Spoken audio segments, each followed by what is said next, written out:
After clearing my elderly neighbor's driveway for 3 winters without ever asking for anything, I came home to find my dog missing. He's safer with me. You're always alone, she said, closing her garage slowly. What I did next made the entire block take sides. I've lived in this house for almost 8 years. Small place, quiet street in Erie, Pennsylvania. Nothing fancy, but it's mine. I bought it after my divorce because it had a fenced-in yard, and Duke needed space. He was the one constant I had left. Golden retriever, sweet as hell, a little stiff in the back legs these days, but still wagging that dumb tail every time I came through the door. 3 winters ago, I noticed Mrs. Harper struggling with her snow blower. She's in her late 70s, lost her husband a while back. I offered to clear her driveway that day. She thanked me and said, "You don't have to." I shrugged it off. I know. I want to. It became a habit. Every time it snowed, I was out there after finishing my own drive. Never asked her for a thing. No money, not even cookies or coffee. I just thought she's alone, and I get how that feels. She was always polite, reserved. "Thank you, dear," or a wave through the glass. Sometimes I'd see her watching me from the window. Last week, I came home from the grocery store around 2 p.m. I usually leave Duke out back for about 20 minutes when I'm gone. He's never jumped the fence. Never even tried. I came in, set down the bags, and went straight to the yard. No Duke. I walked the whole fence line. No las andan. I started to panic. Walked up and down the block. Yelled his name. Nothing. I knocked on a few doors. Most people hadn't seen him. But when I got to Mrs. Harper's, something felt off. Her car was in the driveway. Her curtains were pulled closed, which was rare. I knocked. Nothing. I waited. Knocked again. Then I heard the garage start to open. She was backing out slowly. I stepped into her path. "Hey, sorry, have you seen Duke?" She didn't look surprised to see me. She just stared. Then she said calmly, "He's safer with me. You're always alone." That sentence hit me harder than I expected. "What?" I said. She rolled her window up. Slowly. Like I wasn't even there. Then she hit the button, and the garage door began to close behind her. I didn't move. I was frozen. Angry. Confused. The next morning, I called the police. They said it was a civil matter unless I had proof she took him. No cameras. Nothing caught. Just a gut feeling. And her words. I knocked again that day. Nothing. But I heard barking. Faint. Inside her house. That's when things got ugly. I'll tell you what I did next. I stood on her porch for 10 minutes, just listening. The barking would stop, then start again. It was Duke's bark. I knew it. He had this low, groany sound he made when he was restless or confused. He wasn't just barking. He was talking to me, in the way dogs do. I knocked again. Harder. "Mrs. Harper, open the door. Please. That's my dog." Nothing. No answer. But I knew she was inside. That night, I didn't sleep. I kept playing her words over and over in my head. "He's safer with me. You're always alone." What the hell did that even mean? By morning, I had a plan. I printed out every photo I had of Duke. I made flyers. I passed them around to every house on the block, and I stapled one to the telephone pole across from her house, right where she'd see it from her kitchen window. Lost dog. Duke, last seen June 13th, if seen call. I even slid one under her door. By the afternoon, neighbors were talking. Jason, who lives 2 doors down, stopped me in my driveway. "You think she actually took him?" I shrugged. "I don't think." "I know. But I can't prove it." Jason looked uncomfortable. "She's old, man." Maybe she's confused. Maybe she thought he was a stray. He was in my fenced yard. He didn't have a response. I started getting looks after that. Some neighbors avoided me. A few looked sorry. And a couple of them clearly thought I was overreacting. That weekend, I caught a break. My other neighbor, Carla, called me over. I walked past her house this morning. I heard a dog. Definitely a golden retriever. Sounded upset. "Did you see him?" "No, but you want me to go with you to talk to her?" I nodded. We knocked again. Still no answer. But Carla, bless her, didn't back down. She stepped to the side window and called out, "Mrs. Harper? We know Duke is in there. We just want to talk." The curtain twitched. Then, the window cracked open an inch. She didn't look at me. She only looked at Carla. Her voice was tight. "He needs someone who's not broken." Carla turned to me, confused. I felt like my stomach dropped through the floor. That was it. I'd had enough. I went home and called animal control. They said they couldn't just go in without a warrant. I called a lawyer friend. He told me to document everything. I started keeping a log, dates, times, what I heard, what she said.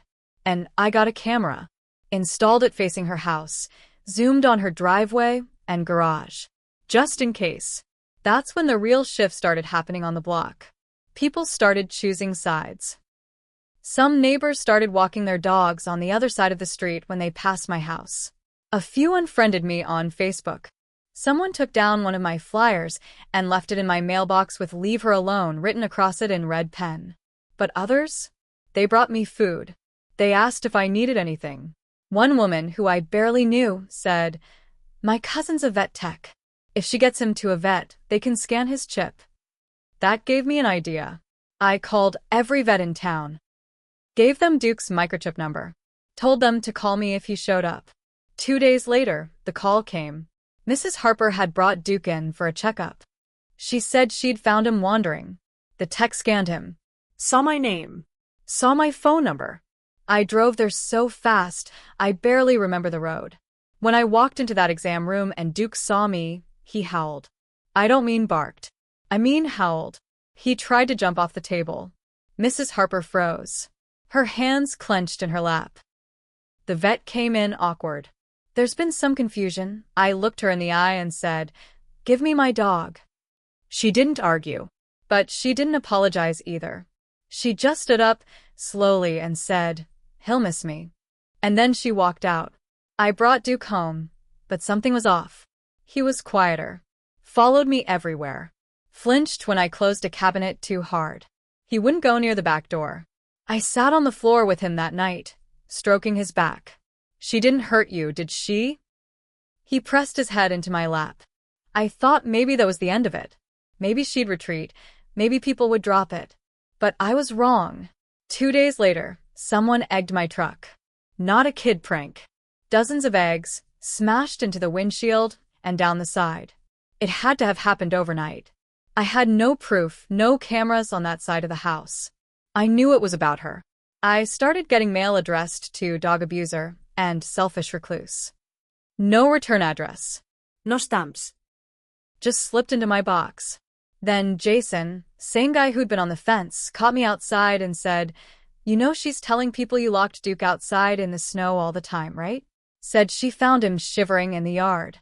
I stared at him. "You think that's true?" He hesitated. "I don't know, man. You do keep to yourself." "She made that up." He raised his hands. "I'm just saying, it's what people are hearing." I started writing everything down again. Every strange look. Every bit of trash thrown into my yard. I installed a second camera. I went down to the police again. This time, I brought the vet record, the chip data, the video from when I confronted her in the parking lot. They agreed to file a report. But they wouldn't press charges. "It'll just get thrown out," the officer said. "She's elderly. A judge won't go after her for trying to keep a dog warm." That night, I found a hand-drawn sign stuck to my front door. Monster. The next day, Duke and I went for a walk, first one in a week. When I got to the end of my driveway, I noticed her standing in her window, just watching us. Not moving, not blinking. I waved, sarcastic. She didn't flinch. I took Duke around the block. When we came back, someone had taken a dump on my welcome mat. Literal human-looking crap. I was shaking. That was the moment I realized. This wasn't over. It was just starting. After the welcome mat incident, I stopped trying to be civil. I cleaned it up, threw it in a bag, and marched it across the street to Mrs. Harper's front steps. I didn't ring the bell. Just left it there. That afternoon, a police cruiser showed up in front of my house. "Sir, we received a call from a neighbor about harassment. the officer said. A bag of waste was left on her property. She says it was meant to intimidate her. I didn't even deny it. Someone did that on my porch first. I just returned the favor. He sighed, clearly annoyed. Do you have footage? Only the aftermath. He scribbled something in a little notebook. We're asking both parties to stop escalating. If this continues, there could be citations. I nodded. Tell her that. But here's the thing, this wasn't just about her anymore.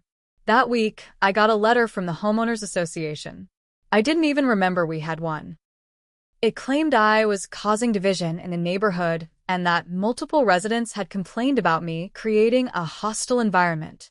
There was no fine, no legal action, just a warning. But the message was clear. I was the problem now. Even Carla stopped coming by. I asked her about it. She looked genuinely torn. I just think, maybe you should let it go. People are tired of the drama. She stole my dog, Carla. I know, but now you've got him back. Do you think that makes it okay? No. I just think you're not going to win this one. I couldn't believe it. The same woman who stood next to me on that porch was now telling me to move on like I was the one out of line. The next day, Duke got sick. Vomiting, shaking. I rushed him to the emergency vet. They ran tests. Said he likely ingested something toxic. He hadn't eaten anything from my kitchen. I was careful, but he had dug in the backyard earlier that morning. I went out there with gloves and a flashlight. After 20 minutes, I found it a raw chicken wing, buried halfway near the fence. It didn't come from me. I don't eat wings. It had bone fragments and some kind of powder on it. I froze. She was feeding him. Even after all this, I bagged it and drove straight to the police again. They took it more seriously this time. Said they'd open an investigation. 2 days later, someone smashed the left taillight on my truck. No note this time. Just silence. And across the street, her curtains were wide open again. She was sitting there, knitting, smiling to herself, like none of it had ever happened. That same night, I stood in my living room staring at the window across the street. Her house glowed warm, soft yellow. She was still in that damn chair, rocking slowly, knitting like it was just another normal evening. I could see the yarn in her lap, blue and white, maybe for a blanket, maybe for someone's grandkid. The thing that got me wasn't the smile. It was the peace. Like she knew nothing could touch her. Like I'd already lost. I started documenting everything online. Quietly. An anonymous account. Just the facts. Dog stolen, returned only after being tracked to a vet, harassment, poison bait in yard. I didn't name her. Just said my elderly neighbor. People started commenting. At first, just a few. Then it blew up. Some were on my side. Press charges. Go full legal. Others weren't. You sound unhinged. She's old. Let it go. One comment stuck with me. You're not mad she took your dog. You're mad she made people notice how alone you are. That one hit somewhere. I didn't want to look. Because the truth was I was alone. That didn't make me wrong. But it made me vulnerable. And she had used that like a weapon. A few nights later, I came home late from work. Duke didn't greet me at the door. I panicked. I ran through the house, bathroom, living room, kitchen. Nothing. Then I heard a faint scratching. I opened the hall closet. There he was, huddled in the corner, shaking. He didn't have accidents in the house. Ever. But there was urine on the floor. I checked the backyard again. Fence was fine. No chicken this time. But that's when I saw it. A small gap in the wooden slats on the far side, just enough to fit a hand through. Someone had fed him through the fence. Again. I knew who. I bought a floodlight the next day and aimed it right at that section of the yard. Motion sensor, high wattage. Blinding. I installed a third camera, low, near the ground this time. Quiet. No lights. Just passive IR. 3 nights later, it caught something. 1:43 a.m. Her silhouette. Moving slowly across the street. Stopping near the fence. Reaching through the slats. Holding something. She dropped it when the light snapped on. It was another chicken wing. wrapped in tinfoil. I had her. I called the cops. They came and took my statement. Took the footage. One of them looked genuinely pissed off. "This isn't just neighbor drama anymore," he said. "This is targeted harassment." I thought maybe, just maybe, they'd finally charge her. Instead, 2 days later, I got a letter. It was from her lawyer. She was filing for a restraining order against me, claiming I had been stalking, threatening, and publicly defaming her. I stood in my kitchen, letter trembling in my hand. She wasn't just trying to hurt me anymore. She was trying to erase me. The court date for the restraining order was set 2 weeks out. I spent every day collecting evidence, organizing everything: videos, photos, vet reports, witness statements. I even got a notarized letter from Carla, reluctantly, confirming what she'd heard and seen. She didn't want to get involved again, but she said, "If you don't defend yourself, no one else will." I wasn't just defending my right to live in peace. I was defending my sanity. The hearing was short. She sat across from me in a pale gray sweater, hands folded in her lap, like some sweet grandmother. She told the judge I was unstable. Said I threatened her. Said Duke had been neglected and she'd only done what any decent person would do. My lawyer showed the footage. The vet's report. The chicken wing. The judge dismissed her case. Said it was clear she had overstepped. That was it. No fines. No charges. No epaledi.